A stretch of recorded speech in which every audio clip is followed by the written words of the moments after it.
We begin on the eve of World War I. The Russian Empire, which has been ruled for 3 centuries by the Romanov dynasty, now covers about 1/6 of the world's land area. The country's industry is doing well, mainly due to the large production of steel, coal, and oil, but working conditions are very difficult. The country is populated by just over 170 million people, the vast majority of whom are poor, ill-equipped peasants linked to communities called obshinas. From a military point of view, the country has the largest army in the world, with about 6 million soldiers, but they are less well-equipped and trained than in other countries, notably Germany, which has the strongest army in the world. From a diplomatic point of view, Russia, France, and the United Kingdom form the Triple Entente, which opposes the Triple Alliance of Germany, Austria, Hungary, and Italy. Finally, in the Balkans, tension rises between Austria-Hungary, which wants to extend its empire, and Russia, which wants to protect the Slavic and Orthodox peoples. On June 28, 1914 in Sarajevo, the heir to the Austrian throne and his wife are assassinated by a Bosnian Serb nationalist. In retaliation, Austria-Hungary, supported by Germany, declares war on Serbia. Russia, allied with Serbia, decrees a general mobilization, and within days, the First World War breaks out. St. Petersburg, the Russian capital, is renamed Petrograd in order not to have a German-sounding name. The members of the Triple Entente agree not to sign a separate peace treaty with the Central Powers. Russia launches 2 offensives, one in East Prussia, which is repulsed, and another in Galicia, which is successful. In the south, the Ottoman Empire joins the Central Powers and closes the straits that link the Black Sea to the Mediterranean Sea, isolating Russia. In 1915, while the Western Front is frozen in trenches, Germany launches a major offensive against Russia, seizing many territories. Millions of refugees wander all over the country, while industry is running at full speed for the war, to the detriment of civilian needs. Inflation and rationing make the people angry, while the war drags on and the morale of the troops is at its lowest. Strikes are organized everywhere. In Petrograd, they turn into an uncontrollable armed revolution, which forces Emperor Nicholas II to abdicate, marking the end of the Romanov dynasty. A provisional government is set up and tries to calm the situation, but it chooses to continue the war in accordance with the commitment made to its allies. On the fronts, more and more exhausted and discontented soldiers desert. In the countryside, the peasants attack the rich properties and take over the cultivable land. In the factories, supply shortages put more and more workers out of work, which provokes new strikes. Powerless, the provisional government is unable to control the country.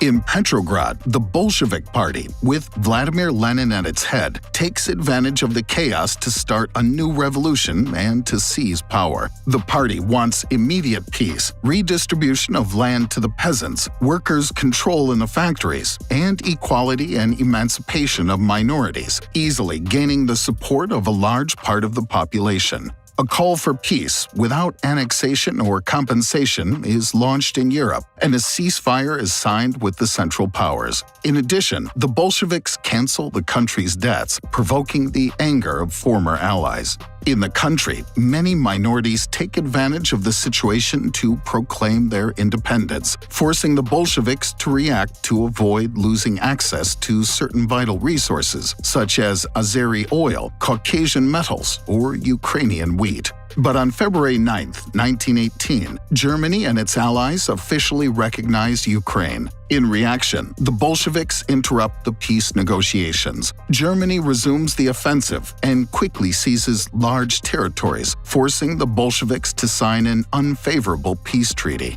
The Bolsheviks therefore must recognize many independences and cede territories to the Ottoman Empire, losing 1/3 of the population and access to many resources. This is the end of World War I for Russia, but its former allies do not recognize the treaty and prepare forces to support the anti-Bolshevik militias. Fearing that Petrograd will be invaded, Lenin moves the capital to Moscow in the heart of the area he controls. All around, rebel armies and governments are organizing. In the east, the Czechoslovak Legion rebels and takes control of the Trans-Siberian Railway, threatening, among others, Yekaterinburg, where the Romanov family is detained. They are then executed to prevent them from returning to the throne.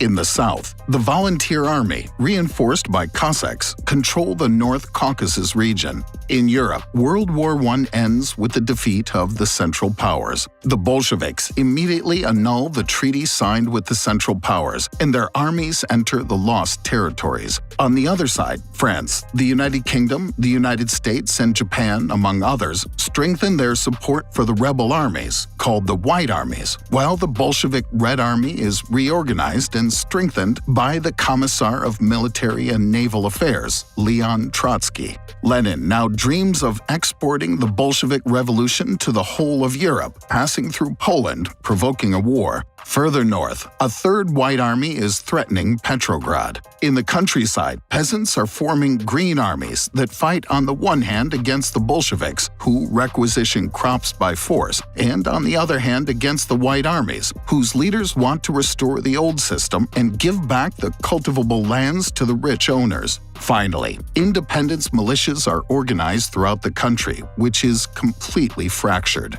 The Red Army gradually gains the upper hand, but is in trouble with the Poles, who seize Kiev. A counterattack pushes them back to the gates of Warsaw, where the Red Army is defeated and pushed back in turn.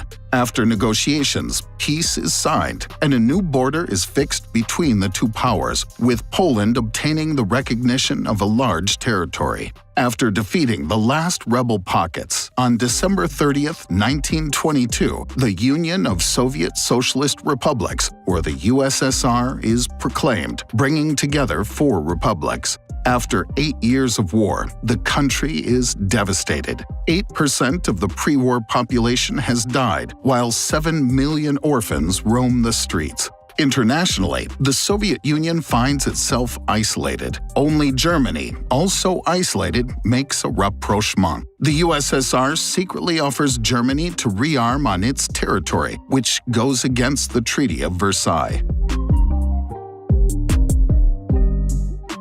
In January 1924, Lenin dies. In a few years, Joseph Stalin dismisses his main competitor, Trotsky, and puts in place his policies. To revive the country's economy, he plans to massively develop industry. To finance this project, Stalin relies on increasing agricultural production by collectivizing agriculture. The kulaks, that is, the peasant owners, are expropriated and sent to work camps, or are forced to join communities called kolkhozes or sovkhozes. Resistance is organized and repression intensified. Many families flee the countryside and move to the cities. The forced labor camps fill up quickly, and an administration called Gulag is set up to manage them. Prisoners have to build railroads, canals, or cities in remote and hostile areas in order to exploit resources such as coal or metals. In the countryside, after a bad harvest in 1931, Stalin accuses the peasants of deliberately sabotaging his objectives.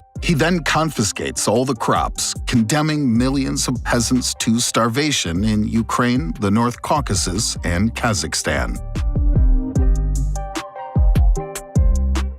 On the western side, the Wall Street crash of 1929 provoked a severe world economic crisis. Germany is hit hard, which favors parties of the extreme. Hitler comes to power and quickly attacks the country's communists, which leads to tensions with the USSR. Completely isolated, the Soviet Union tries a moderate rapprochement with the Western powers. In 1934, it's admitted to the League of Nations. The same year, in Leningrad, Sergei Kirov, an important member of the party, is assassinated. In retaliation, Stalin organizes a violent repression against all those suspected of being political opponents. Over 2 years, around 700,000 people, mostly from minority groups, are sentenced to death.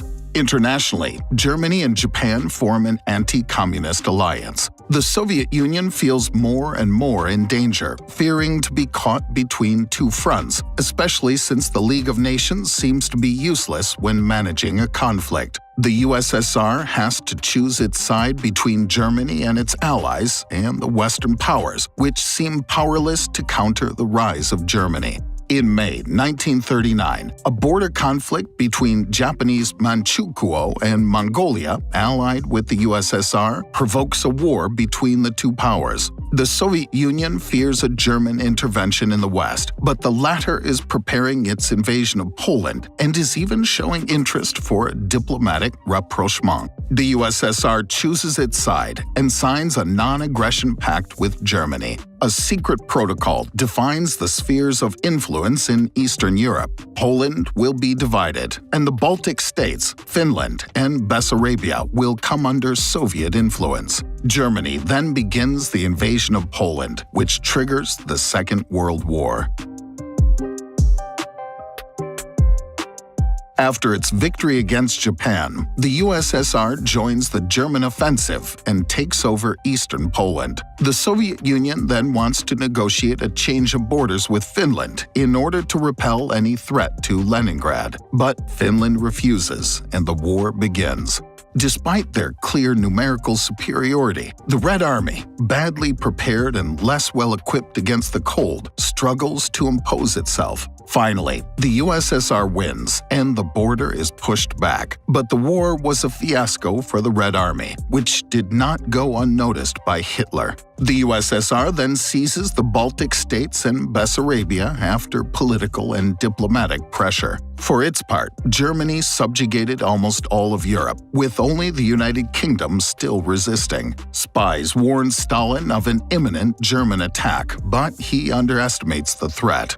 On June 22, 1941, Germany and its allies launched the largest military offensive in history against the USSR, with three main objectives: Leningrad in the north, Moscow in the center, and the resources of Ukraine and the Caucasus in the south. Finland takes the opportunity to join the offensive in order to recover its lost territories. Taken by surprise, the Red Army is totally overwhelmed. Hundreds of thousands of soldiers are taken prisoner, condemned to starve to death in camps. Behind the front line, German mobile militias massacred Jews and Bolsheviks. Step by step, the Soviet Union organizes itself and moves its factories and pieces and a large part of its population to the east, applying a scorched earth policy to leave no resources to the Germans. The armies are reorganized, and deserters and defeatists are executed. Stalin organizes the country's resistance in the name of patriotism. The entire population is involved in the war effort and has to work day and night to speed up military production. Internationally, the Soviet Union becomes a de facto ally and receives support from the United Kingdom and the United States. The German armies reach and besiege Leningrad and come dangerously close to Moscow. But the Soviet armies, reinforced by troops coming from the east, where a non-aggression pact had been signed with Japan, counterattack while a harsh winter is falling, which puts the Germans, who are less well-equipped, at risk. The front line is pushed back and then stabilized. A few months later, Hitler launches a new offensive, this time only concentrated towards the south with the objective of the Caucasus Petroleum. In Stalingrad, the Germans face fierce resistance. For 5 months, an average of 6,000 Soviets die every day to defend the city at all costs. On November 19, 1942, the Soviets counterattack outside the city and surround the 300,000 German soldiers present in Stalingrad, who surrender 3 months later.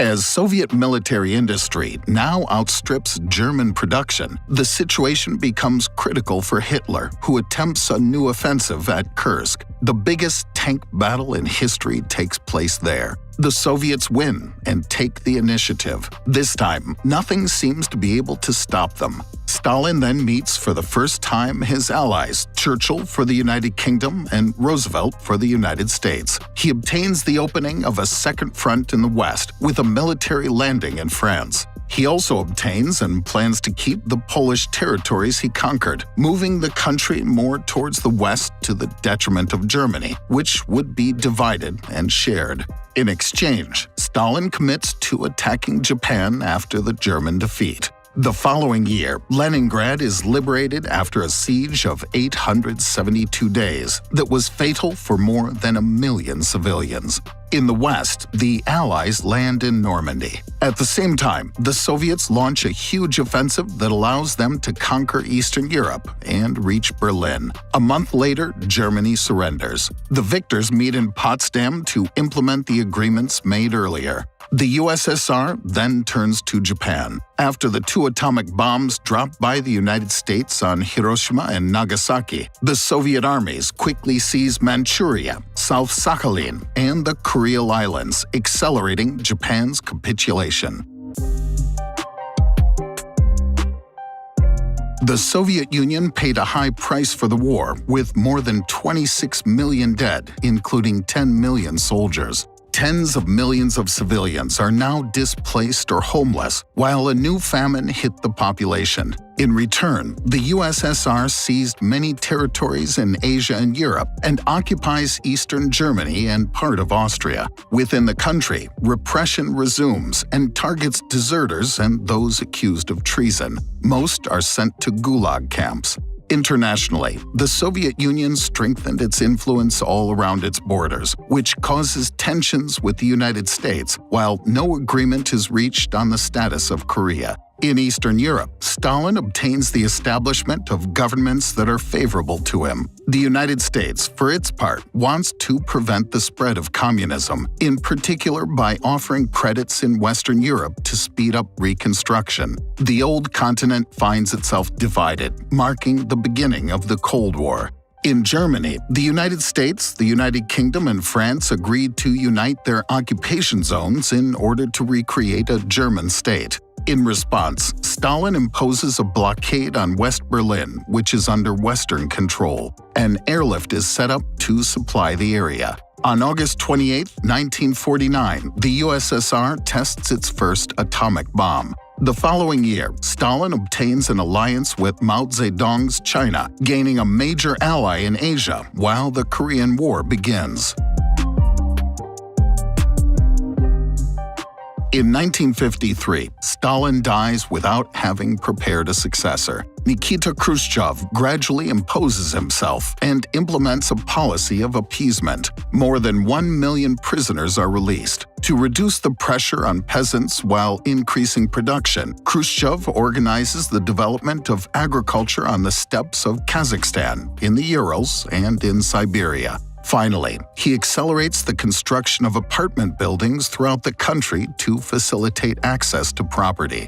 In Europe, while West Germany joins NATO, the Soviet Union responds by creating the Warsaw Pact, a military alliance between the countries of Eastern Europe. Internationally, as more and more European colonies gain their independence, Khrushchev takes advantage of the situation to get diplomatically closer to new states, notably Egypt and Syria, to whom he supplies arms. Finally, Khrushchev tries to ease tension with Tito's Yugoslavia, which had broken off diplomatic relations with Stalin. In 1956, Khrushchev unveils a secret report denouncing Stalin's excesses, these excesses being one of the reasons behind an anti-communist revolt in Poland. The Polish army puts down the revolt, and a moderate government is installed. In Hungary, too, an anti-communist revolt breaks out. This time, Khrushchev decides to intervene and sends his tanks to crush the revolt. At the same time, Egypt is attacked by Israel, France, and the United Kingdom for control of the Suez Canal. The USSR threatens to retaliate with nuclear weapons. The United States then intervenes and obtains an end to the offensive. In October 1957, the Soviet Union surprises and worries the United States by sending the first satellite into space. The two powers then accelerate their race to space, while a diplomatic rapprochement takes place. In 1959, Khrushchev is the first Soviet head of state to visit the United States. He takes advantage of the occasion to obtain a future summit in Paris with France and the United Kingdom to settle the West Berlin problem. But a few days before the summit, a U.S. spy plane is spotted in the Soviet sky and is shot down, which rekindles tensions. In Paris, no agreement is reached, and in 1961, the Berlin Wall is built to stop migration from east to west in the city. The United States now installs nuclear missiles in Italy and Turkey, threatening the USSR. Khrushchev answers by making a rapprochement with Cuba, where he installs Soviet missiles in the direction of the United States. Tension reaches its peak, and the world is preparing for a new world war. But neither the USSR nor the United States want a nuclear war. An agreement is finally reached, and the Soviet Union withdraws in exchange for the United States promising not to invade Cuba and to remove their missiles in Turkey and Italy. The two powers then begin a policy of détente, which does not go down well with the Soviets' Chinese ally, which distances itself from the USSR. On October 14, 1964, Khrushchev is removed from office, officially for his advanced age. Leonid Brezhnev takes over and tries to re-establish the alliance with China, but fails. In 1968, in Czechoslovakia, the new government starts liberalization reforms, which is perceived as a threat by the Soviets. Brezhnev then decides to invade the country, together with 3 other members of the Warsaw Pact. He then puts in place a more favorable government to him. In the following years, Brezhnev continues to invest heavily in armaments to the detriment of the country's economy, while agricultural and industrial production stagnate. The Soviet Union develops new and more powerful nuclear missiles that threaten Western Europe. NATO reacts by deploying new missiles in 5 European countries. In 1979, in Afghanistan, the pro-Soviet government is taken down by revolts. The Soviet Union intervenes militarily, but its armies are quickly stuck in an expensive and unpopular war. Tensions rise internationally, and in 1980, many countries boycott the Olympic Games held in Moscow. 2 years later, Brezhnev dies, leaving behind a country in bad shape.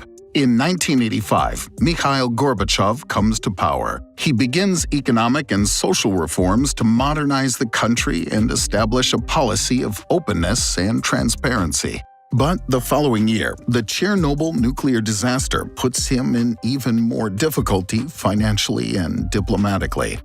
Internationally, he reopens contact with the United States and obtains an agreement to considerably reduce the nuclear arsenals of both powers. In 1988, Gorbachev decides to withdraw his troops from Afghanistan. While his policy of appeasement succeeds internationally, within the country, despite the reforms, the economic situation remains catastrophic, and the new policies facilitate demonstrations and strikes throughout the country. Revolts also occur in Eastern Europe, where communist regimes fall one by one. Within the USSR, Lithuania proclaims its independence and is quickly followed by the other republics. On July 1, 1991, the Warsaw Pact is dissolved. Gorbachev, who no longer has any control, narrowly escapes a coup d'etat. On December 25, 1991, he resigns, which marks the end of the USSR.